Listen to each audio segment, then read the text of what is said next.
Hello, everybody, my fellow readers. This is Joy at the Worcester Public Library, and I'm here with my friend Taylor. Hello. And we are here to talk about coming soon titles, coming attractions, all of which will be published within this coming month, April. As usual, you may remember me from the past. I do the nonfiction. Taylor will be doing the fiction. All of these titles will be available in print and hopefully, at least eventually, electronically through Overdrive and Libby. Perfect. So, Taylor, do you want to start? Sure, I can start. All right, so my first new release for April is going to be Young Mungo by Douglas Stuart. It's going to be coming out April 5th. So this is Douglas Stuart's now second novel, and he's presenting readers with another heart-wrenching tale. Taking place again once in Glasgow, in the adjacent neighborhood of his last novel, we're going to follow the story of Mungo, a 15-year-old Protestant boy, and his unlikely and somewhat scandalous friendship with James, a Catholic boy. So what starts as a friendship by the dovecot where James keeps his racing birds turns into something more when the boys kind of realize the flame between them might be love. Mungo is a soft soul surrounded by the harshness of Glasgow in the 1990s. Life's full of hardships from poverty, alcohol abuse, and toxic hypermasculinity. Without a father, a mother struggling with her own alcohol use, and an older brother involved in the local gang, Mungo finds himself yearning for peace, which he finds in James. Moma, Mungo's mother, loves him fiercely regardless of the usual state she's in. They are each other's closest confidants. Once she catches wind, though, of what's going on between the two boys, she sends him away on a rural boating trip with two older men in an attempt to scare him straight. Told in two parts, before and after their relationship, Douglas Stuart weaves in seamlessly the nuances of life in Glasgow in the early 90s, along with the inevitable pains of growing up and discovering who you are as well as who you love. Wow, that sounds wonderful. It does. Yeah. Sounds like a heavy hitter. There are all kinds of grim stories set in Glasgow, so I hope at least a satisfying ending. I hope so too. My first choice for today will be Finding Me by Viola Davis. In 2008, I went to the Showcase Cinema to see a film entitled Doubt, starring Meryl Streep, Philip Seymour Hoffman, and Amy Adams. You might imagine it would be difficult, if not impossible, to upstage a trifecta like that. But an actress previously unknown to me, named Viola Davis, did just that. Her performance as the desperate mother of a vulnerable young boy won her an Oscar nomination and was truly unforgettable. Since then, Davis has gone on to appear in a multitude of critically acclaimed films, plays, and television series. Now, she is about to add to this eclectic body of work with a memoir titled Finding Me. Born in South Carolina, Davis was raised in extreme poverty in Central Falls, Rhode Island, by an alcoholic, emotionally abusive father. It is unlikely that anyone would have predicted that Davis, an angry and neglected little girl, would achieve success on any level until an acting coach in an Upward Bound program recognized her talent and encouraged her to apply to Rhode Island College, where she was granted a scholarship. Davis credits acting with saving her life. Otherwise, she says, she would have imploded. Still, the road was not an easy one. Davis speaks to the particular challenges involved in being a black actress, including being pigeonholed as a drug-addicted young mother or as the sidekick to the white leading lady. Still, Cicely Tyson inspired her, a trip to Africa energized her, and her own grit and determination have served her in good stead. In all of her accomplishments, Davis remains modest, attributing her phenomenal success to, quote, luck, relationships, chance, how long you've been out there, and sometimes talent. The Daily Mail says, hers is a story of overcoming a true hero's journey, deeply personal, brutally honest, and riveting. Kirkus calls Finding Me an unvarnished chronicle of hard-won, well-earned success. And Davis herself warns her readers to be prepared. This story is told straight, no chaser. Wow. That sounds really interesting. And she is so talented. Phenomenal. Just phenomenal. All right, so my next book is Portrait of a Thief by Grace D. Lee. Will Chen is a senior at Harvard University studying art history, vicariously living out his immigrant parents' American dream. After witnessing a smash and grab theft at a museum and pocketing an item for himself, he's offered a job from a business mogul named Wang Yuling. The job is simple: help reclaim art that was stolen from Beijing for a $50 million payout.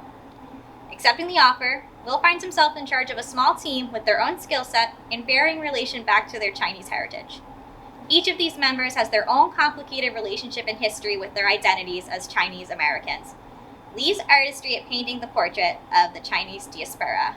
Haha, painting? Get it? Sorry. With 5 items to recover, the team finds themselves with a challenging task ahead, especially as a rival group attempts the same heists. Success here means not only a handsome paycheck and fame, but also a chance to rewrite history, to return what was looted from them during colonialism. It is better not to think of what failure means. Lee's storytelling beautifully interweaves tense moments with poetic, almost lyrical phrases throughout. The bond forged between the characters centers around what they do and do not share, and how they are all more than what others see them as.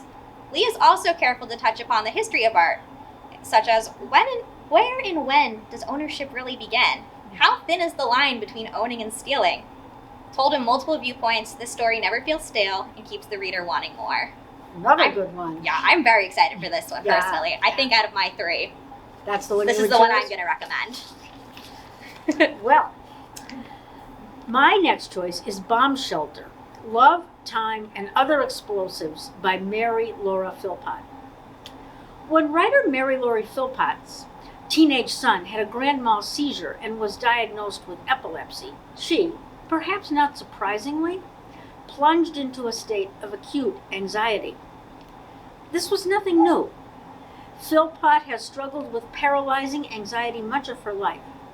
After all, if this could happen, what's next?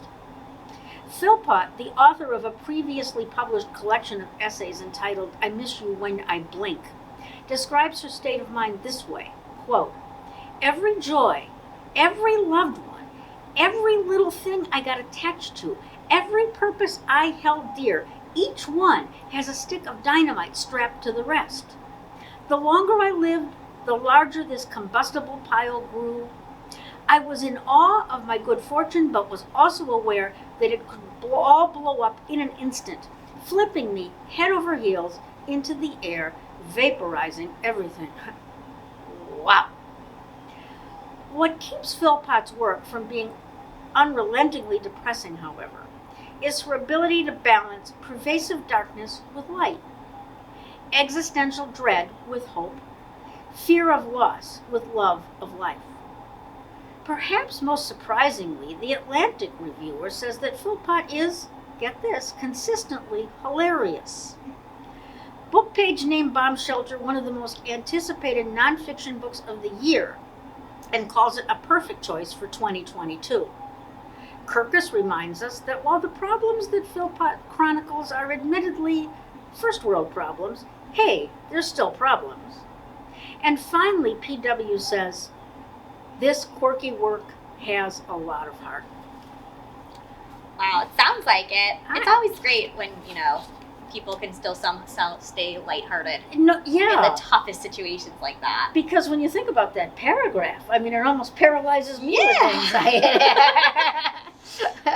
Well, to touch on a much lighter note, my final book is Part of Your World by Abby Jimenez. It's a romance novel for you fans out there. So the Montgomery family is a wealthy, pedigree family of doctors who have over a century of experience working at the Royam Northwestern Hospital in Minneapolis. Twins Alexis and Derek Montgomery were meant to uphold a family legacy of being well-renowned doctors in the area. That is, until Derek chooses love over money and moves to Cambodia to live and work with his wife, leaving Alexis to be the one to bear the burden. Currently working as an ER doctor, Alexis is feeling the pressure from her parents to uphold their tradition and values. They want her to have the right friends and, more importantly, the right husband. After 7 years of dating Neil Alexis is done with him. He's the head of surgery, but after finding out about his infidelity, she wants out and is ready for what her brother has found, true love. This is where the handsome and completely opposite Daniel Grant enters. Daniel's the mayor of Waken, a local tourist town that all but shuts down for most of the year. Their lives cannot be more opposite.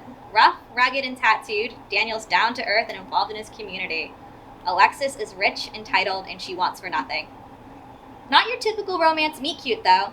Our two love interests meet in a ditch on the side of the road after Alexis swerves off and needs a tow. After what was intended to be a one-night stand, the two find each other infatuated. A love story involving bets between friends, gourmet grilled cheeses, and a baby goat in pajamas, Alexis and Daniel find themselves working through their differences and breaking the molds they've been put into, all to be a part of each other's world. You will learn, Taylor. This is not my cup of tea. If I had to choose between that book and Young Mungo, Mungo all the way. Fair enough. This fluff is definitely not for everybody. Yeah. And this one sounds extra fluffy. It does. But I mean, people will love it, I'm sure. Yes. Right, fellow readers? Okay. My final choice for this month is We Are the Middle of Forever, Indigenous Voices from Turtle Island on the Changing Earth, edited by Dahar Jamail and Stan Rushworth. For many of us, the challenges posed by climate change and the threat of mass extinction have come as a rude shock. For the indigenous peoples of the world, maybe not so much. After all, Native Americans, among others, have witnessed the erosion of culture and the mass destruction of resources unfold over the course of centuries. Paradoxically, this may leave indigenous peoples better equipped than most to tackle an uncertain future, both philosophically and pragmatically. In this new collection of interviews compiled by editors Dar Jamail and Stan Rushworth, contributors offer suggestions ranging from abstract to the practical as to how society as a whole may benefit from the systems and traditions perfected over time that have enabled Native peoples to live in relative harmony within the natural world. Some interviewees focus on conservation. Others go further, maintaining that a sweeping rejection of what the dominant society calls normal, for example, clock time, is necessary if we inhabitants of Turtle Island are to survive. Kirkus says that readers will be impressed by both the breadth and the depth of the interviews, as well as the contributors' evocative, vivid storytelling and palpable emotion, and calls We Are in the Middle of Forever an incredibly informative collection of vital indigenous wisdom. Booklist gives it a starred review and says that insight like these deserve our deepest attention. Wow. Well, that's the end of our new releases program for this month. Please place your holds as fast as you can, and we will both see you next month with some more intriguing new releases. In the meantime, see you later, fellow readers. Bye.